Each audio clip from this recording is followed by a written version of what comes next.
Yes, sir. Hey, yo, what's good with the gang? What's poppin', people? You already know what it is, man. This your boy, L-Teezy, BG, baby, Guapo, and I'm here with who?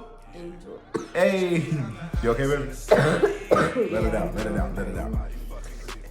My baby, my lady, the one that drive me so crazy, man. And if it's your first time checking us out, you already know we appreciate you. Go ahead and like the video and subscribe to the channel, man. We just passed 1,000. We getting to 10,000 soon, no cap. Help us get them numbers, them views up, man. We got more heat, more content on the way. Just tap in down below. Just tap in down below. Let me know what y'all want to see us watch next. That's how we keep the channel growing, keep the content diversifying. Go check out all the other videos on the channel too, man. All the reactions is bangers, and we got original music videos out. But if you see the title of this video and that's why you clicked on it, hell yeah, man. The title of this video today, Story of Francis Ngannou. Yeah. Ngannou, how do you say it? Ngannou. Yeah, I think either the N or the G is silent. One of them, the N or the G gotta be silent. Because that's how most of them words like that be. Yeah, Ngannou, yeah, maybe it's that. But y'all probably correct us in the comments. We recommended to watch this in the comments from one of the last videos. So we bring y'all the video today. Story of Francis Ngannou. Link to the original video will be in the description down below. We do not own rights to this video. No more talking. Let's go and get into it and see how dude went from what from nothing to something. Straight savage. What do you think? In the UFC and the world of boxing, the heavyweight champion has always been known as the baddest man on the planet. Fact. Since 2016, only Stipe Miocic and Daniel Cormier have laid claim to the UFC heavyweight throne. And while they could claim the moniker of the baddest man on the planet, one man disputes this. Despite failing to claim the heavyweight title as of yet, Francis Ngannou has a strong chance of solidifying his spot as the most dangerous man on the planet in the years to come. Without a doubt, the single most devastating puncher the UFC has ever seen, Ngannou's arrival in the UFC was like a bomb waiting to go off. This is the story of Francis the Predator Ngannou. For a professional MMA fighter, Ngannou started training at a very late age, but his success is no surprise when looking at his background. Born and raised in Badi, Cameroon, Ngannou grew up in very poor conditions. With very little formal education, Ngannou started work at the age of 12. The area of Cameroon that he was born in was known for its sand quarries, and this is where he worked to help support his family. On top of doing physical labor from a young age, Francis's father was a well-known street fighter in the area, and he used this as motivation. Avoiding routes that would lead to joining gangs, Francis vowed to do something positive with his life and started training in boxing at the age of 22. After helping to support his family by taking any jobs available, Ngannou decided to move to France at the age of 26 to try and pursue his boxing dream. That's crazy. Okay, no cap already. We only a minute and some change to this video, but I'm gonna stop it early and say, short and simple, as a man, that's what you're supposed to do. He started training when he was 22, and then 4 years later, he jumped to a whole nother country, another fucking continent, actually, to pursue his career, chase his dream, and try to make that shit work. Life ain't always gonna go the way you want it to, and ain't always gonna, give you the results that you want. You know what I'm saying? But you still gotta keep on pushing till you can't push no more. So, yeah, man, keep on pushing no matter what situation you're in. It's all you can do. And stay positive with it. See, he did it. Held back by 2 months in jail after he illegally crossed the border in Spain, Ngannou finally made his way to Paris with no money and no one there that he knew. After walking... Bro went to jail for 2 months just for crossing the border. Illegally. That may get illegal, okay, but sometimes you gotta do what you gotta do to get to better places in life, right? Crazy ass shit, man. This world is fucked up. Like if you agree. Walking around on the streets trying to find a boxing gym, he found one that let him in and gave him $50 to buy some basic training clothes. Though boxing was his first love, the guys at the gym convinced him to try MMA since it would be easier for him to make money. Since the gym was closed on weekends, Ngannou would normally spend his remaining time at any available homeless shelters. Soon enough, he found another gym where he would meet his longtime head coach, Fernand Lopez. Also originally from Cameroon, Lopez took one look at the genetic force standing in front of him and welcomed him into the gym, giving him a place to stay as well as a bag of training gear. Armed with a desire to do something positive with his life and help his family back in Cameroon, as well as his size, power, and years spent doing intense manual labor, Ngannou started to pursue a career in MMA. He debuted in November of 2013, having his first 4 fights in the French promotion 100% Fight, though he lost his second fight via decision. Ngannou's 3 other fights in France showed how quickly he was taking to the sport, winning 1 with a knockout and the other 2 via submission. With 2 more wins added to his record, Ngannou was signed to the UFC and made his debut on December 19th in 2015. With a second-round knockout of fellow UFC debutant Luis Enrique, Ngannou announced his arrival in the UFC. In his second fight, Francis came up against another heavyweight hopeful in Curtis Blaydes, who would go on his own heavyweight run, despite losing to Ngannou via a second-round doctor stoppage. With his 3rd stoppage in a row against Bojan Mihailovic in July of 2016, Ngannou's 4th performance would see another consecutive finish that saw him starting to gain some serious attention. Tyson! In the co-main event of a fight night in Albany, He said, New York, "Bitch, don't Ngannou fuck with pulled me. off an I incredible come from Kimura Cameroon. submission, demonstrating his Wakanda brute strength forever. and submission skills to finish Anthony Hamilton in the first round. With such an impressive showing, I thought Anthony Hamilton sang. You ain't gotta worry about no money. We can fill up on love alone. When did he start boxing? Maybe it's a different. You heard that song before? Go check it out again.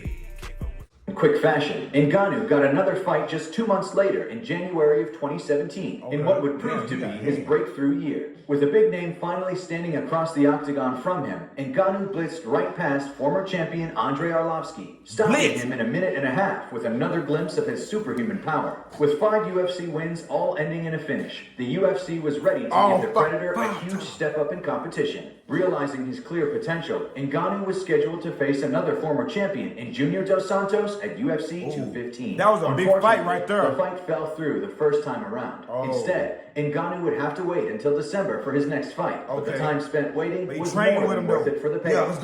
Coming up against a legend of the sport. It's a huge understatement to say that Alistair Overeem was a step up in competition for Ngannou, despite the massive jump. Francis rose to the occasion and produced his best performance yet at UFC 218. After a tense opening to the fight, Ngannou landed what can only be described as a Mike Tyson punch-out style uppercut, snapping Overeem's head completely back and knocking him out cold. Just 1 minute and 42 seconds into the first round, Ngannou produced one of the most iconic and brutal knockouts to ever take place in the octagon. Ngannou was put straight into a title fight the following January, taking on Stipe Miocic, who had already tied the record for most consecutive heavyweight title defenses. With Ngannou receiving the full force of the UFC hype machine after his knockout of Overeem, the champion felt disrespected.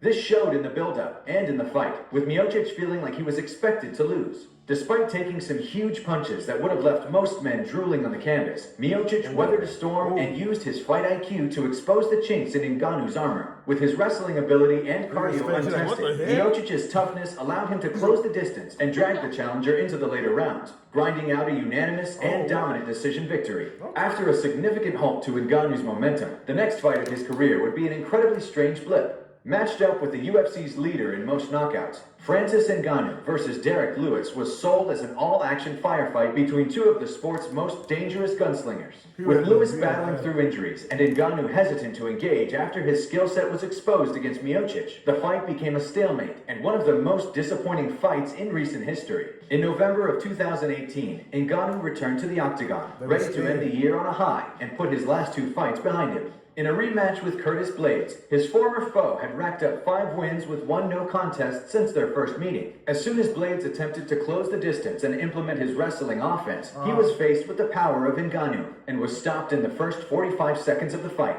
In a 3-month turnaround, Ngannou started his 2019 off with an even faster knockout over a former champion. Once considered the best heavyweight on the planet, Cain Velasquez's comeback was cut short after an injury and some bombs, courtesy of Ngannou. On the same card that Ngannou had fought Lewis, light heavyweight champion Daniel Cormier had beaten Stipe Miocic for his title, leaving them set for a huge rematch. While Derek Lewis would get a short-notice title shot against Cormier at UFC 230, the heavyweight title picture was dictated by Miocic and Cormier as they began their trilogy of fights that would play out over the course of 2 years. With Cormier and Miocic battling it out for the belt, Ngannou was left with no other option if he wanted to stay busy instead of waiting for his shot. In June of 2019, 2 months before the rematch between DC and Stipe, Ngannou solidified his status as the third man in the title picture, finally settling the score with Junior Dos Santos after their canceled fight from 2017. Ngannou once again made short work of his opponent as he embarked on his second reign of terror. He finna choke him out from the back. Stopping JDS This is in war. 1 minute and 11 seconds. Ngannou was still left frozen out of the title picture, as with Miocic winning his belt back, a trilogy fight was bound to happen. Once again, Ngannou looked to prove himself as the one and only contender once it became clear that he wasn't next in line for the title. After the COVID-19 pandemic had stopped all sport from happening in early 2020, the UFC resumed with UFC 249 at the end of March. With most other major sports yet to find a way to continue through the pandemic, all eyes were on the UFC, and once again, Francis rose to the occasion. Matched with the newest wrecking machine to make a statement in the division, Ngannou once again defended his place as the division's most dangerous man, stopping Jairzinho Rozenstruik with a vicious volley of punches. Ngannou reminded Dana White, the fans, and the rest of the division just what was waiting for the winner of the third bout between Cormier and Miocic, with Miocic emerging out of the trilogy as the victor after getting revenge on Daniel Cormier in his last 2 meetings. Talks immediately began to circulate about when Francis would finally get his second shot at the title. After he had waited so long for it and dispatched every contender put in front of him in emphatic fashion, the fight was finally announced on January 17th.